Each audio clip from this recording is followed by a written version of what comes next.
group of old friends that were kind of checking in with each other, and everyone was producing their own recipes and art and whatnot. And we just wanted to do this like newsletter update thing among friends. But this time, like, because it's to promote small businesses, it's a time where there's a lot of free stuff going on, a lot of sliding scale stuff. And I see, Anne, you have group you do community events online with sliding scale and pay as you wish donations.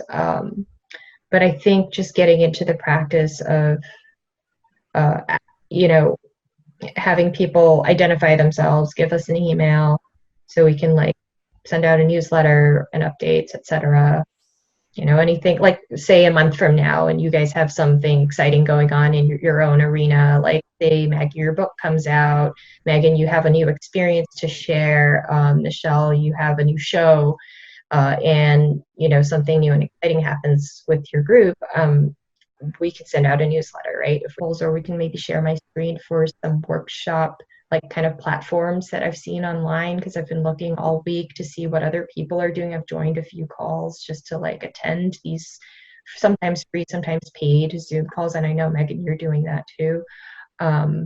Just to like kind of get that experience, like as a user, what would I want, So maybe you guys have a better idea of like what your followers want. And my sense is that you're going to have to go out to your own audiences and sort of like, obviously we'll put it on our platform that we're doing all of this, right? But I think it's your loyal kind of base that is going to show up for your workshop. So just you'll strategize that, and we'll just give you the slot. Is it one workshop per person, or is it an ongoing workshop? You know what? That remains open for, how much participation we get, really. I know Lisa Dawson, who does Model Drawing Collective, she was thinking about some kind of workshop, recurring one. I know she's quite busy with her day job as a storyboarder, but for those of you who are able to do something on a more regular basis, I'd be more than happy to put up a roster of multiple workshops. That would be really cool, actually. I think a lot of people would like a routine one, but I just don't know how many people can do that. So I guess if I were to advertise it on my page, I would be like, if you donate let's say $5 or something, right? And then you could join this Zoom meeting with whoever else wants to join, and then come and look at my workshop, which is, I don't know, we could do like a hand building little sculpture or like pottery, right? And Jess, I have used Blurb before for just like some photo album type things and like an illustration book. Yeah. And it is really easy. I agree. And I liked the quality, but what you're doing is a little bit different from what I printed, because I always did hardback books. But it'll just sit out there indefinitely, so like anybody could order it at any time. But I wondered, you have to, if you're placing like an order for 20, you would have to go to one address. It's not like if we all got like 50 people to order it randomly.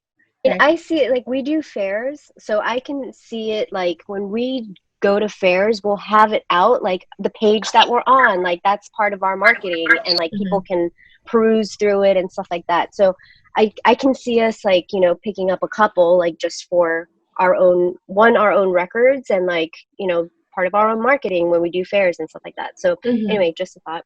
Yeah, I totally agree. That's a great idea. Yeah. I also have an online store, so maybe you could even like, I can have that available on my online store. Exactly. And okay. And then like a mission statement text, being like, this magazine is about blah blah blah, so that when they get to your page, they know exactly like what they're looking at. Yeah. And then just start connecting with all of these women's organizations. Like, I mean, whether I went to Smith College, right? So whether it's like universities, whether it's like, I mean, I'm in Austin now, but I'm a New Yorker, and you've got, We NYC, which is, for female entrepreneurs, like all these different, I think, bringing together that element, like women supporting women, is really what could make this something that will really stand out.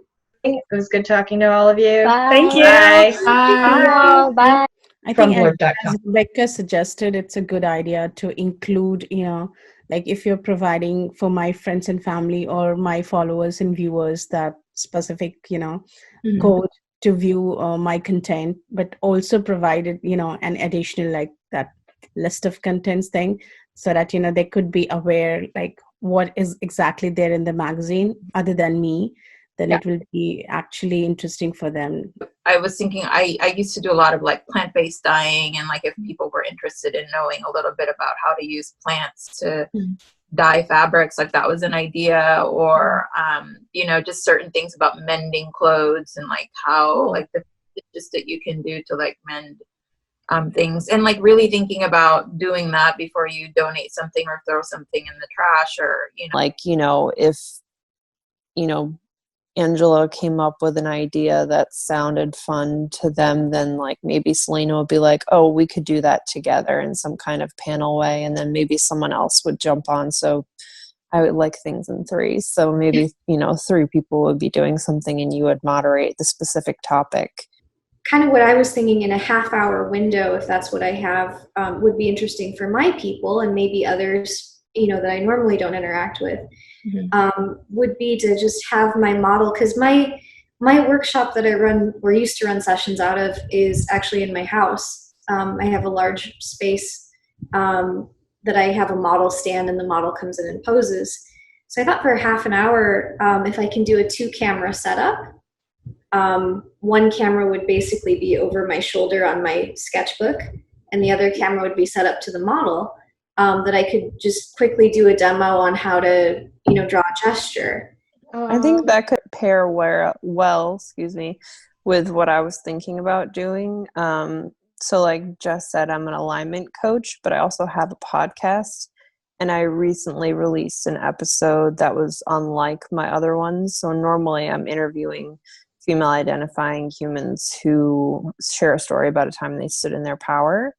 But I felt like a lot of people right now have kind of lost their authentic spark. People are kind of mildly or deeply depressed for many different reasons. Yeah. And so I kind of ran people through this mini workshop in one of my podcast episodes on basically how to help clear out some of the grief and the negative energy you're carrying, and then remember the things that you really enjoy doing. And for some people that could obviously include being artistic and drawing. Visual development, what is that, Angela? Because I'm not in your field at all. So I'm not even storyboarding. I have some idea. So this is basically where you create the look of the movie, and then you create the assets in the movie, so you like the other pipelines can get your asset and make it. And basically you're creating something so that they know how to make it, light it, and rig it. Yeah. Oh, cool. Okay. Neat. Thank you. That's a tidbit I didn't know. Yeah, you should see some of her paintings. Like, it's really, really pretty stuff. Oh, thank you. Most of the art books that they sell in stores, like the making of Lion King or the making of Up, that shows a lot of visual development artwork. That's mostly what those books are composed of. Is it similar to what you do for your personal painting at all? No. Like landscapes or no? It's kind of different. So you create like either story moments, you could create color scripts and then make props and everything. So there's just like a variety of stuff that goes into it, but it's basically so you help the other pipelines with their job, so they know what to do exactly. Cool. Yeah. It was great talking to everybody, and enjoy the rest of your Sunday. Bye.